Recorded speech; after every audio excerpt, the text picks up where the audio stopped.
Well, good afternoon, one and all.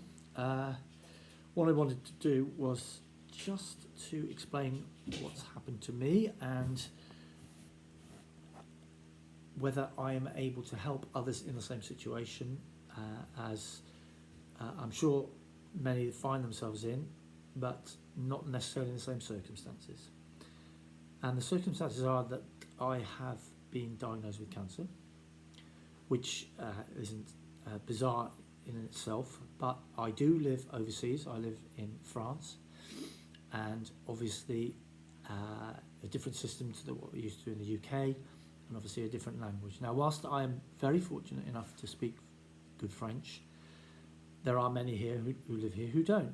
And I was thinking that what I would do is put together a series of videos that explain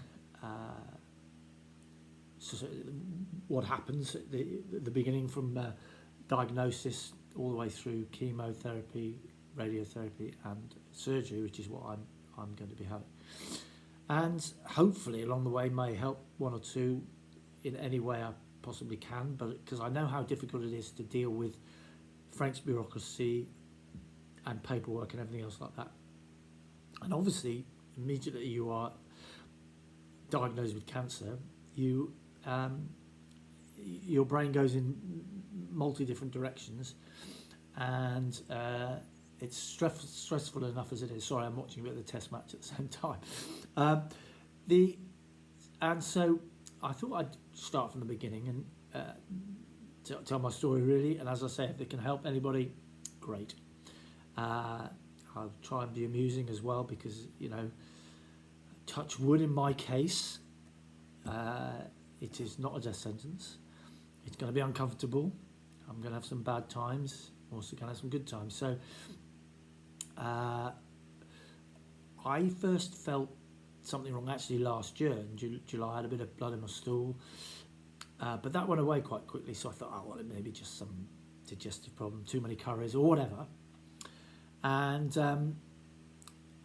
I forgot about it really. But I always check my stools, because my father, unfortunately, passed away from colon cancer about 11 years ago now. And my mother had colon cancer when she was about late 60s, and she's now late 80s, so 20 years and in good health. But unfortunately, my father went to the doctor too late, or wasn't even aware until it was too late. I'm not actually totally sure. But having seen my father die young, and I miss him to this day and every day, we're massive cricket fans. We used to talk about cricket and beer and all the things enjoyable. And so I kept an eye on it, and back in about March of this year, I'm starting this a bit late because obviously I've had to go through it, but it's now June. Back in March, I sort of thought my ablutions had changed a bit and things were a bit different. And so I went to make an appointment with my doctor. Now, that was the first problem I encountered. And let me tell you, this is a very good story about French health service, but there are a couple of blips on the way. But the first one is my doctor, who's he's actually not French, he's Belgique, and he's a bit strange and a bit weird and near retirement age. And much as I would rather be with a different doctor, I am with this doctor, and they're few and far between in the countryside, because we live about 2 hours from Bordeaux, which will become part of the story later on. We live about 2 hours from Bordeaux, and we're right out in the countryside, and which was our dream to come here. And I've been living and working here for 15 years, as is my wife, Paula, and we basically wanted to do something different. I was in computers in England, and we hadn't had any children. We got fantastic nephews and nieces. So we decided to give France a go. I spoke good French before we came, and it's improved subsequently. I'm now working in a team of 4 people, tree surgeons. My feet don't leave the ground, by the way. And 2 of them are French. One of them is French-English, or he speaks fluent language both. And I speak, obviously, English and pretty good French. So sort of 80%-ish, 75, 80%. It's my grandmother's problem. So anyway, I couldn't see my doctor because guess what, he was on another course or another holiday, and of course he doesn't have a locum. But I said to Paul, I need to see somebody. Now, in many of the bigger chemists, you have what's called video consultant doctor. So you go into the room, you ring up a doctor who could be anywhere in the world, video consultation, and I got a prescription for a colonoscopy. So anyway, that was about 2-week wait, 3-week wait. Things are quicker here, and also, as will become apparent, quite a bit more efficient. And I'm not decrying the health service in England because it's absolutely amazing. Did my mother fantastic work and absolutely brilliant. But there was a couple of things that I get here in France that you don't get in England that completely de-stresses everything. So that is what I really want to explain, as well as obviously the treatment and everything else. But so I saw this video consultant, and he was near retirement age as well, but he said, no problem, here's a prescription, took my blood pressure, you can do it by this machine, and he gave me a prescription for colonoscopy, which I then booked immediately, and it was about a 2-week wait. So I go to the doctors, for a consultation first of all. That was it. It was a few days later, and I went for a consultation with the doctor.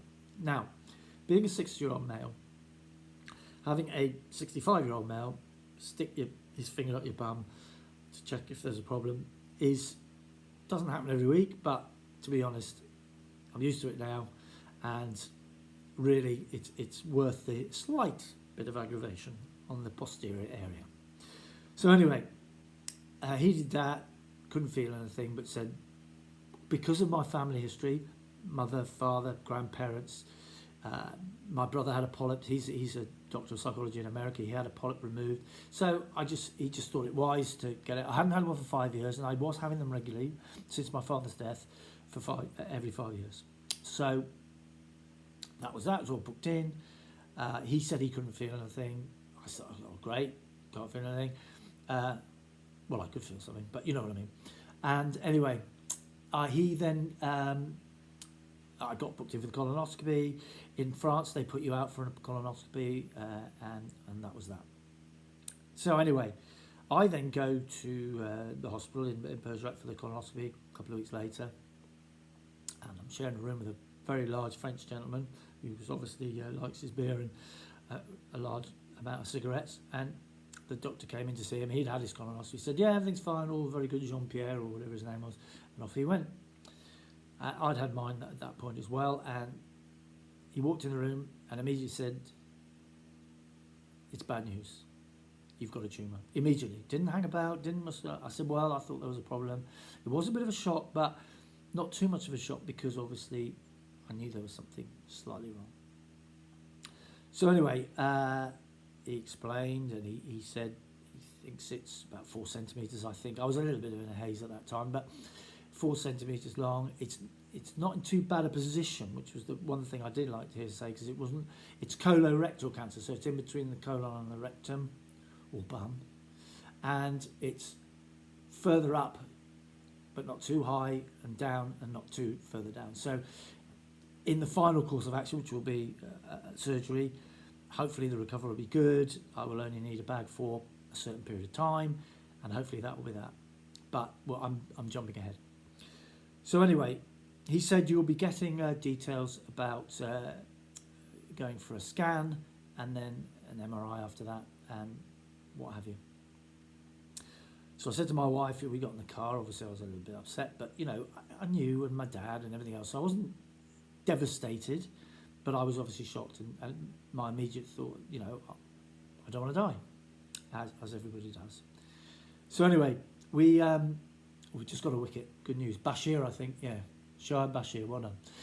Anyway, so that was that. Now, this is where the French health system does slightly differ, in my opinion, and I am not in any way denigrating, as some people do over here, live here, go, oh God, the health service is terrible in England, everything's slow. Well, it may be a bit slow, but it is brilliant service, and they are just as good as the surgeons, doctors, nurses as they are in England. So, by the time we had arrived home in the car, I'd been rung up, given a date for my scanner, like the donut you go in, but that was just a scanner, not an IRM as they're called in France, or MRI as they're called in England. And that is where I think I will finish my first bit, and hopefully see you in part 2.